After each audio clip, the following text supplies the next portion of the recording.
Selamat datang kembali di channel Langit Hitam, rumahnya cerita-cerita horor nyata dan kisah mistis paling mencekam yang mungkin belum pernah kalian dengar sebelumnya. Jangan lupa tekan tombol like, share, dan subscribe agar kalian tidak ketinggalan kisah menyeramkan lainnya. Malam ini, saya akan membawa kalian masuk ke sebuah kisah kelam tentang seorang anak bernama Wito yang hidupnya penuh derita karena perlakuan kasar ibu tirinya. Namun siapa sangka, di balik penderitaan itu, ia justru diasuh oleh sosok misterius, seorang nenek gaib dari kaum Bunian. Inilah kisah yang akan membuat bulu kuduk kalian berdiri, karena semuanya berawal dari tangisan seorang anak kecil di tengah hutan. Wito adalah anak dari keluarga sederhana di pedalaman Kalimantan. Ayahnya seorang petani karet, sementara ibunya meninggal saat ia baru berusia 6 tahun. Sejak itu, ayahnya menikah lagi dengan seorang perempuan yang dikenal cerewet dan pemarah. Dari pernikahan itulah, kehidupan Wito berubah drastis. Hampir setiap hari ia dimarahi, entah karena alasan sepele atau memang semata-mata kebencian. Piring jatuh, salah bicara, bahkan ketika ia hanya terlambat bangun pagi, ibu tirinya langsung melontarkan kata-kata tajam. Ayahnya sendiri jarang membela, mungkin karena terlalu sibuk di ladang atau takut berselisih dengan istrinya. Suasana rumah menjadi neraka kecil bagi Wito. Ia berasa sendirian, terasing, dan sering memilih pergi ke tepi hutan untuk menenangkan diri. Di sanalah ia biasanya duduk di bawah pohon besar, menatap langit sambil menahan air mata yang terus menetes. Suatu sore, setelah dimarahi karena menumpahkan air minum, Wito berlari keluar rumah tanpa arah. Ia tak peduli kemana kakinya melangkah, yang penting jauh dari suara teriakan ibu tirinya. Napasnya terengah, matanya sembab, sampai akhirnya ia sadar sudah terlalu dalam masuk ke hutan. Hutan itu terkenal angker, penuh cerita mistis yang diwariskan dari mulut ke mulut. Orang-orang percaya ada desa gaib di dalamnya, tempat kaum Bunian tinggal. Tapi Wito, yang masih berusia 12 tahun, tidak terlalu memikirkan hal itu. Baginya, hutan hanyalah pelarian dari penderitaan. Ketika senja mulai merambat, udara menjadi semakin dingin. Wito menggigil, tidak tahu jalan pulang. Ia duduk meringkuk di akar pohon besar, menangis terseduh-seduh. Suara jangkrik menggema, sesekali terdengar burung hantu bersahutan. Suasana semakin mencekam. Di tengah tangisannya, ia mendengar suara lembut seorang perempuan tua, seperti suara nenek yang penuh kasih. "Nah, kenapa kau menangis di sini sendirian?" Suara itu datang dari balik pepohonan. Wito menoleh dengan kaget. Dilihatnya seorang nenek berjubah lusuh berwarna abu-abu, rambutnya panjang memutih, wajahnya keriput, tapi senyumnya hangat. Anehnya, meski tampak renta, mata sang nenek berkilat dengan cahaya aneh yang membuat bulu kuduk Wito berdiri. Aku dimarahi ibu," jawab Wito terbata-bata, suaranya lirih. Nenek itu mengangguk seolah paham. "Jangan takut, nah, ikutlah denganku. Di tempatku, kau tak akan dimarahi lagi. Kau akan diperlakukan seperti cucuku sendiri." Hati kecil Wito merasa tenang, seolah susap itu benar-benar tulus. Tanpa banyak berpikir, ia mengikuti nenek itu menyusuri jalan setapak yang tak pernah ia lihat sebelumnya. Anehnya, jalan itu terlihat seperti samar, hanya muncul ketika nenek itu melangkah. Semakin jauh mereka berjalan, suasana hutan berubah. Cahaya rembulan terasa lebih terang, tapi udara semakin dingin. Pohon-pohon di sekitar mereka tampak lebih tinggi dan rimbun, seperti memasuki dunia lain. Wito merasa tubuhnya ringan, hampir seperti melayang. Tiba-tiba, dari kejauhan terlihat cahaya lampu-lampu rumah. Tapi rumah itu bukan rumah biasa. Bentuknya aneh, seperti dari kayu tua yang berkilau kehijauan dengan asap tipis mengepul di atapnya. Di sekelilingnya terdengar suara orang-orang bercakap, tapi samar, seakan dari balik kabut. "Nah, mulai sekarang inilah rumahmu," kata sang nenek dengan senyum misterius. Wito hanya bisa terdiam. Ia tidak tahu bahwa langkah kakinya malam itu telah membawanya ke sebuah kampung gaib yang tidak bisa dimasuki sembarang manusia. Malam itu adalah awal dari kisah kelam yang akan mengikat hidupnya selamanya bersama nenek Bunian. Begitu melewati batas kabut yang memisahkan hutan dengan perkampungan aneh itu, Wito merasa seperti masuk ke dunia lain. Suara jangkrik dan burung malam menghilang, digantikan alunan gamelan halus yang entah dari mana asalnya. Rumah-rumah kayu berdiri rapi, bercahaya temaram, namun tidak tampak satupun warganya dengan jelas. Semua terlihat samar, seakan mereka ada tapi tidak sepenuhnya nyata. Nenek itu menggandeng tangan Wito dengan lembut. "Mulai sekarang, kau bersama nenek. Jangan takut, kau aman di sini." Suaranya menenangkan membuat dada Wito yang tadinya penuh sesak perlahan terasa lapang. Seumur hidupnya, hanya malam itu ia merasakan belayan kasih yang benar-benar tulus. Wito dibawa masuk ke sebuah rumah panggung yang berbeda dari lainnya. Dindingnya terbuat dari anyaman bambu berkilau hijau keemasan. Begitu masuk, aroma wangi kemenyan bercampur bunga hutan langsung menyeruak, membuatnya terpesona sekaligus merinding. Di dalam rumah itu hanya ada perabot sederhana, tikar rotan, lampu minyak kecil, dan tungku tua yang masih menyala. "Aku tidak punya banyak, Nak. Tapi di sini kau tak akan lapar, tak akan haus. Semua yang kau butuhkan ada," ujar sang nenek sambil menyiapkan semangkuk bubur hangat. Wito yang sejak siang belum makan langsung menyantapnya. Aneh, bubur itu terasa lebih nikmat dari makanan apapun yang pernah ia cicipi di rumah ayahnya. Sejak malam itu, Wito tinggal bersama nenek misterius tersebut. Hari-harinya jauh berbeda dengan sebelumnya. Ia tidak lagi dimarahi, tidak lagi merasa dibenci. Sang nenek selalu memperlakukannya penuh sayang, bagaikan cucu kandung. Setiap pagi, Wito diajak berjalan ke sungai yang airnya sebening kaca. Kadang ia melihat ikan berwarna keemasan melompat seolah menyambut mereka. Namun, semakin lama tinggal di sana, semakin banyak keanehan yang ia rasakan. Wito jarang sekali melihat orang lain, meski suara-suara ramai sering terdengar dari kejauhan. Jika ia menoleh, hanya terlihat bayangan samar di balik kabut. "Jangan hiraukan mereka, Nak. Itu bukan urusanmu," kata nenek selalu mengingatkan. Malam-malam tertentu, ia melihat cahaya api unggun dari tengah desa. Suara tertawa, gamelan, dan nyanyian terdengar meriah. Rasa ingin tahu membuat Wito ingin mendekat, tetapi setiap kali melangkah, nenek menahannya. "Belum saatnya kau ikut. Dunia mereka berbeda denganmu. Nanti saja," ucapnya tegas dengan sorot mata yang membuat Wito diam. Meski begitu, Wito tetap betah. Ia tidak lagi ingat marah-marah ibu tirinya. Bahkan wajah ayahnya pun mulai samar dalam pikirannya.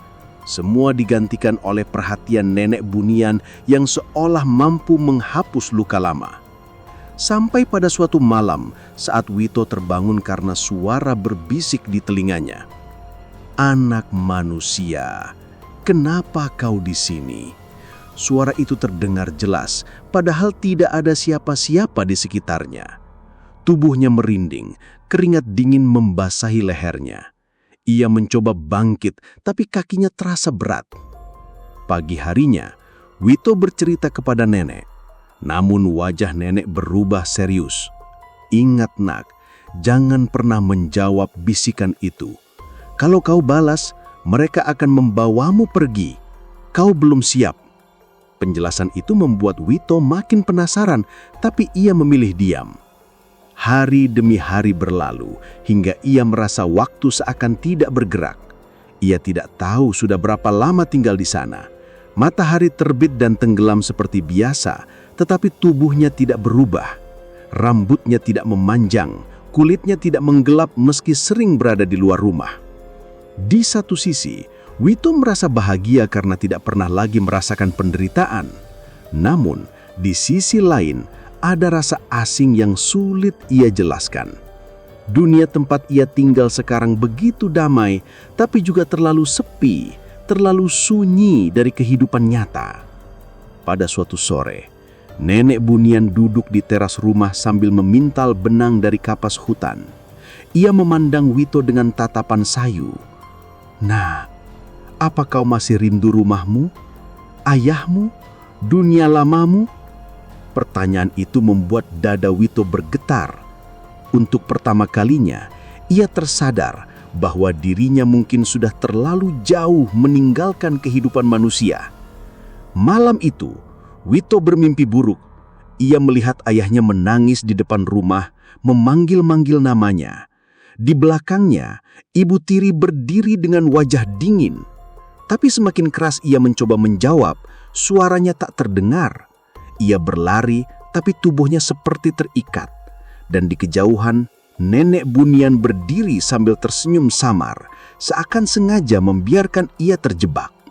Ketika terbangun, Wito meneteskan air mata. Untuk pertama kalinya, ia merasa ragu. Apakah benar ia menemukan tempat yang aman? Ataukah sebenarnya ia sudah terperangkap dalam dunia gaib yang tidak mungkin ia tinggalkan lagi?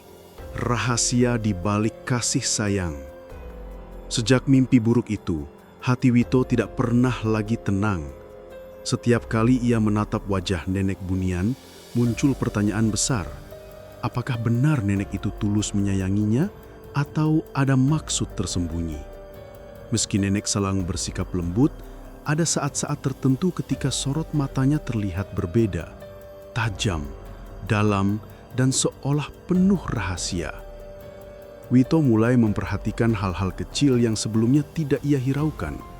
Seperti saat nenek menyuapinya dengan makanan, selalu ada aroma aneh yang tidak mirip makanan manusia. Kadang buburnya berwarna hijau berkilau atau nasi yang ia makan terasa manis seperti madu.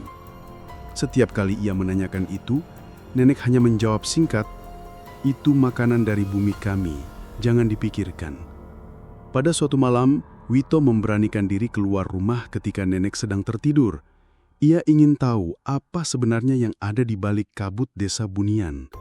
Dengan hati-hati, ia menyusuri jalan setapak. Suara gamelan terdengar sayup-sayup semakin jelas ketika ia mendekat. Namun langkahnya tiba-tiba terhenti. Di hadapannya berdiri sosok tinggi berjubah hitam. Wajahnya samar tertutup kabut. "Kau anak manusia, kenapa masih di sini?" Suara itu bergema, membuat tubuh Wito gemetar hebat.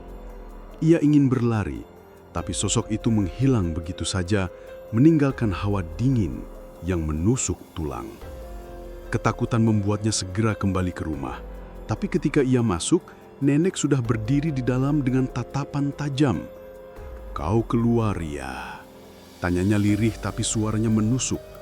Wito hanya bisa menunduk, tubuhnya bergetar. "Jangan ulangi lagi. Kalau kau pergi tanpa izin, mereka akan mengambilmu, dan aku tak bisa menolongmu." Keesokan harinya, Wito berusaha bersikap biasa, tapi pikirannya kacau. Ia merasa ada yang disembunyikan. Mengapa nenek melarangnya melihat desa? Mengapa hanya dirinya yang tidak boleh tahu lebih banyak? Ia mulai sadar kasih sayang Nenek Bunian bukan tanpa tujuan. Hari-hari berikutnya, Wito merasa semakin terikat. Anehnya, setiap kali ia mencoba berpikir untuk pulang, tubuhnya menjadi lemas, kepalanya pusing, hingga akhirnya ia tak bisa bergerak. Tapi ketika ia menerima keberadaannya di rumah itu, tubuhnya kembali segar, seolah ada kekuatan yang sengaja mengikatnya agar betah. Suatu sore, Wito memberanikan diri bertanya, "Nek, apa aku bisa pulang ke ayah?" Nenek itu terdiam lama, lalu ia menjawab dengan senyum getir, "Kau sudah jauh dari dunia manusia, nak. Kalau kau kembali, mereka tak akan mengenalimu lagi. Kau akan dianggap asing. Di sini saja, kau lebih dibutuhkan." Jawaban itu menghantam hati Wito. Ia ingin protes, tapi tatapan mata nenek begitu dalam dan penuh kuasa, membuatnya tidak sanggup berkata apa-apa. Untuk pertama kalinya, ia merasa bukan sedang dirawat, melainkan sedang dipertahankan agar tetap tinggal. Malam itu, Wito mendengar bisikan lagi. Kali ini lebih jelas, "Wito, pulanglah, pulanglah, ayahmu mencarimu." Suara itu terdengar dari luar jendela. Dengan hati berdebar, ia mendekat, tapi begitu menoleh, ia melihat bayangan ayahnya berdiri di balik kabut. Wajahnya sendu, tangannya terulur. Air mata Wito menetes deras. Ia ingin keluar, ingin berlari memeluk ayahnya. Namun sebelum ia sempat melangkah, nenek tiba-tiba muncul dan menutup jendela dengan keras. "Itu bukan ayahmu, itu bayangan mereka untuk menipumu," teriaknya dengan suara berat yang membuat Wito terdiam kaku. Sejak kejadian itu, Wito mulai benar-benar ragu. Benarkah nenek melindunginya atau justru menahannya agar tak kembali? Apalagi bisikan itu semakin sering terdengar, seakan ada dua dunia yang berebut dirinya, dunia nyata dengan ayahnya dan dunia bunian bersama nenek misterius. Hati kecilnya mulai berteriak ingin bebas. Ia sadar kasih sayang nenek bunian memang menenangkan, tapi ada harga besar yang harus dibayar. Ia tidak bisa kembali menjadi manusia biasa. Dan pada malam berikutnya, sebuah kejadian besar membuat Wito semakin yakin bahwa hidupnya sudah tak bisa kembali seperti semula. Malam itu, setelah mendengar bisikan ayahnya yang memanggil-manggil, Wito tak bisa tidur. Tubuhnya gemetar, pikirannya kacau. Ia merasa sudah terlalu lama berada di rumah nenek bunian. Kasih sayang yang ia terima memang menenangkan, tapi jauh di lubuk hati, ia tetap seorang anak manusia yang rindu rumahnya sendiri. Dengan hati-hati, ia bangkit dari tikar. Lampu minyak di pojok ruangan masih menyala redup. Nenek bunian tampak tertidur di samping tungku. Wajahnya damai, namun auranya tetap membuat bulu kuduk Wito meremang. Ia menahan napas, lalu melangkah perlahan menuju pintu. Begitu pintu dibuka, hawa dingin menyergap. Kabut tipis menyelimuti jalan desa. Suara gamelan samar terdengar lagi, namun kali ini lebih menyeramkan, seolah memanggil-manggil. Wito menelan ludah, menatap ke arah kabut, lalu melangkah dengan langkah gemetar. Semakin jauh ia berjalan, semakin asing suasana terasa. Pohon-pohon di sekelilingnya berubah bentuk, melengkung aneh, seperti melilit tubuhnya. Dari balik kabut, bayangan hitam berkelebat cepat. Telinganya dipenuhi suara-suara berbisik yang saling tumpang tindih. "Kenapa kau meninggalkan nenekmu? Kembali, atau kau akan hilang selamanya." Suara-suara itu menusuk telinga Wito. Namun ia terus memaksa kaki melangkah. Ia yakin, jika ingin bebas, ia harus menembus kabut itu meski nyawanya jadi taruhan. Tiba-tiba, di hadapannya muncul sosok ayahnya. Kali ini lebih jelas dari sebelumnya. Tubuh kurus, wajah penuh keriput dan mata berkaca-kaca. "Wito, pulanglah nak, ayah rindu." Tangannya terulur, seakan benar-benar nyata. Air mata Wito menetes deras. Ia berlari, mencoba meraih tangan ayahnya. Namun tepat ketika jarak tinggal sejengkal, kabut mendadak berubah pekat. Sosok ayahnya berteriak melengking, lalu wajahnya hancur perlahan menjadi asap hitam. Tubuh Wito terpental keras ke tanah. Dari belakang terdengar suara nenek bunian. "Aku sudah bilang, mereka bukan ayahmu." Suaranya kali ini berat, bergaung, jauh berbeda dari biasanya. Wajahnya yang biasanya penuh kasih sayang berubah menyeramkan. Matanya memerah, bibirnya kaku, dan keriput wajahnya tampak lebih dalam. "Kenapa kau berusaha kabur, nak? Bukankah aku sudah memberimu segalanya? Kau tak lapar, tak haus, tak pernah disakiti lagi. Mengapa kau masih ingin kembali ke dunia yang kejam itu?" Kata nenek dengan nada penuh kekecewaan sekaligus kemarahan. Wito menangis, tubuhnya gemetar. Aku hanya ingin bersama ayahku lagi. Aku rindu rumahku." Suaranya serak, hampir tak keluar. Tatapan nenek tajam menusuk. "Ayahmu tak lagi bisa menolongmu. Dunia manusia sudah jauh darimu. Jika kau tetap memaksa keluar, kau hanya akan tersesat selamanya. Tak menjadi manusia, tak menjadi bunian, kau akan lenyap."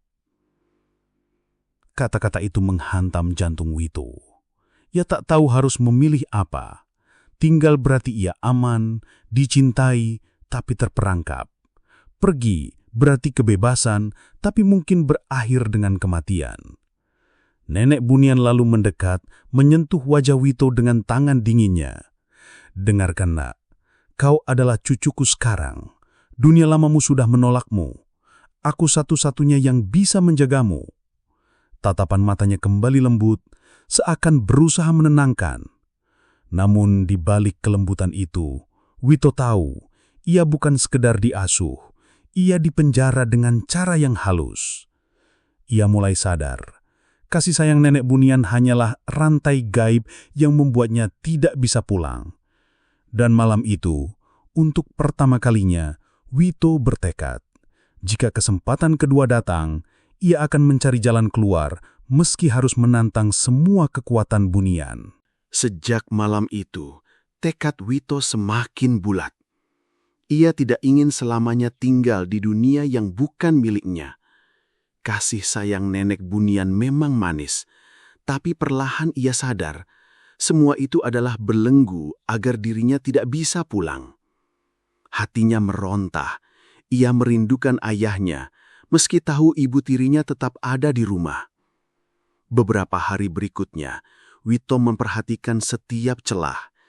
Ia menunggu saat nenek tertidur, menandai jalan kabut, dan mengingat suara-suara yang sering memanggilnya. Ia tahu resikonya besar, namun ia tidak lagi peduli. Lebih baik mati di jalan pulang daripada terikat selamanya di dunia asing ini. Kesempatan datang pada malam bulan purnama. Kabut desa Bunian terlihat lebih tipis, dan suara gamelan yang biasanya mengikat telinga terdengar kacau, seperti ada celah yang bisa ditembus. Dengan napas bergetar, Wito memberanikan diri keluar rumah. Ia berlari sekuat tenaga, menembus jalan yang samar. Dari kejauhan ia mendengar suara nenek memanggil, "Wito, jangan tinggalkan nenekmu, kau akan menyesal." Suara itu lembut sekaligus mencekam, membuat hatinya goyah. Tapi ia tetap berlari, menutup telinganya. Kabut menebal, namun ia melihat cahaya kecil di depan. Cahaya itu seperti obor, dan di dalamnya terlihat siluet ayahnya. "Nak, cepat, ke sini." Suaranya jelas, penuh kasih, membuat Wito yakin kali ini bukan tipuan. Ia berlari lebih kencang, hampir saja sampai. Tiba-tiba bumi di bawahnya berguncang. Dari balik kabut, nenek Bunian muncul dengan wujud asli. Tubuhnya tinggi, wajahnya tua keriput dengan mata merah menyala, dan rambut putihnya menjuntai panjang hingga menyapu tanah. Suara tertawanya menggema, membuat udara bergetar. "Kau pikir bisa kabur dariku, Nak? Kau sudah milikku. Aku yang merawatmu. Aku yang memberimu hidup baru. Dunia manusia sudah menutupmu. Kembali padaku atau hancur." Teriaknya membuat Wito hampir lumpuh ketakutan. Namun, hati Wito memberontak. Dengan sisa tenaga, ia berlari menembus kabut menuju cahaya. Tapi begitu jarak tinggal selangkah, tubuhnya tertarik kembali oleh kekuatan gaib yang mencengkeram kakinya. Ia menjerit, berusaha meraih cahaya itu, sementara tangan nenek gaib menariknya semakin jauh ke belakang. "Tidak! Aku ingin pulang! Aku ingin ayahku!" teriaknya putus asa. Namun, suaranya terhenti ketika kabut menutup seluruh pandangannya. Cahaya itu padam, dan suara ayahnya hilang begitu saja. Yang tersisa hanyalah dingin menusuk dan tawa nenek yang kembali lembut. "Sudah kubilang, Nak, dunia manusia bukan untukmu lagi. Kau cucuku, di sini saja, selamanya." Wajah nenek kembali berubah tenang, penuh kasih, seolah tidak terjadi apa-apa. Ia merangkul Wito, menuntunnya kembali ke rumah. Air mata Wito jatuh deras. Ia tahu kesempatan untuk pulang telah hilang. Dunia nyata semakin jauh dan ia tidak akan pernah bisa memeluk ayahnya lagi. Sejak saat itu, ia benar-benar menjadi milik nenek Bunian. Hari-hari berikutnya, Wito kembali menjalani kehidupan seperti biasa di rumah panggung itu. Ia diberi makan, diberi perhatian, namun hatinya kosong. Setiap malam ia hanya bisa menatap jendela, berharap ada cahaya lain yang menjemputnya, tapi tak pernah datang lagi. Di kampungnya, orang-orang hanya mengenang Wito sebagai anak hilang yang tak pernah ditemukan. Ayahnya menua dalam kesedihan, sementara ibu tirinya pura-pura tidak peduli. Tidak ada yang tahu bahwa Wito masih ada, hanya saja ia sudah tidak lagi berada di dunia manusia. Dan di balik hutan angker itu, seorang anak manusia tumbuh dalam dekapan nenek bunian. Tidak lagi sekedar diasuh, ia dipenjara dengan kasih sayang yang tidak akan pernah membiarkannya kembali. Kisah Wito berakhir di dunia gaib, menjadi pelajaran bahwa tidak semua bentuk kasih adalah kebebasan. Kadang, cinta yang tampak hangat justru adalah belenggu paling menyeramkan.